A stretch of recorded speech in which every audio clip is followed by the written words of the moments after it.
กองประชุมเพื่อจัดตั้งพันขยายดำรัสเลขที่348ทับลบว่าด้วยมาตรฐานผลทุกข์และมาตรฐานพัฒนาพร้อมด้วยบทแนะนำเลขที่0830ทับกปเกี่ยวกับการจัดตั้งปฏิบัติมาตรฐานผลทุกข์และมาตรฐานพัฒนาที่เมืองสนสมบูรณ์ของอำนาจการปกครองเมืองสนสมบูรณ์ได้จัดขึ้นอย่างเป็นทางการในตอนเสาร์ของวันที่5กรกฎาคม2019นี้อยู่ที่สโมสรของเมืองดังกล่าวโดยภายใต้รับเกียรติเขาร่วมเป็นประธานของทานสุบรรณไตรไสยวงศ์ห้องเลขาพรรคเมืองห้องเจ้าเมืองเมืองสนสมบูรณ์พร้อมด้วยทานคำใบศรีสุวงศ์ห้องหัวหน้าแผนกกสิกรรมและป่าไม้แขวงจำปาสักเขาร่วมในครั้งนี้มีคณะประจำพรรคเมืองกรรมการพรรคเมืองหัวหน้าและห้องของการเลขาคณะพรรคหากฐานกลุ่มบ้านตลอดหอดอำนาจการปกครองบ้านทั่วเมืองพนักงานวิชาการจากแผนกกสิกรรมและป่าไม้แขวงและเมืองพร้อมนี้ยังมีพนักงานที่หันลงก่อสร้างหากฐานการเมืองจากแขวงเขาร่วม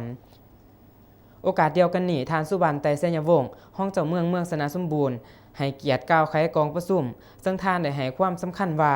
การจัดตั้งพันขยายดำรัสเลขที่348ทับลบว่าด้วยมาตรฐานผลทุกข์และมาตรฐานพัฒนาและบทแนะนำเลขที่0830ทับกปเกี่ยวกับการจัดตั้งปฏิบัติมาตรฐานผลทุกข์และมาตรฐานพัฒนาในครั้งนี้นั่นถือว่าเป็นขีดหมายแห่งการพัฒนาชนบทในระยะใหม่ของมติ10ศูนย์กลางภาคซึ่งได้ผ่านการเฮ็ดทดลองอยู่ในขันแขวงมาแล้วและสำหรับอยู่เมืองสนสมบูรณ์แม้นจะได้สืบต่อพันขยาย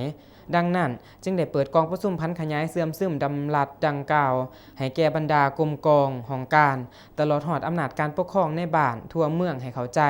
เพื่อนำไปจัดตั้งพันขยายอยู่ตามท้องถิ่นหากฐานกลุ่มบ้านที่ตนรับผิดชอบ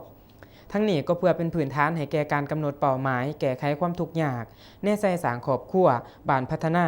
สร้างบ้านใหญ่เป็นตัวเมืองหน่อยในชนบทและเมืองเข้มแข็งหอบด่านตามมติกองประชุมใหญ่ของพรรคสอดคล้องตามแผนพัฒนาเศรษฐกิจสังคมของศาสตร์ในแต่ละระยะให้ได้รับการจัดตั้งปฏิบัติให้ปรากฏผลเป็นจริง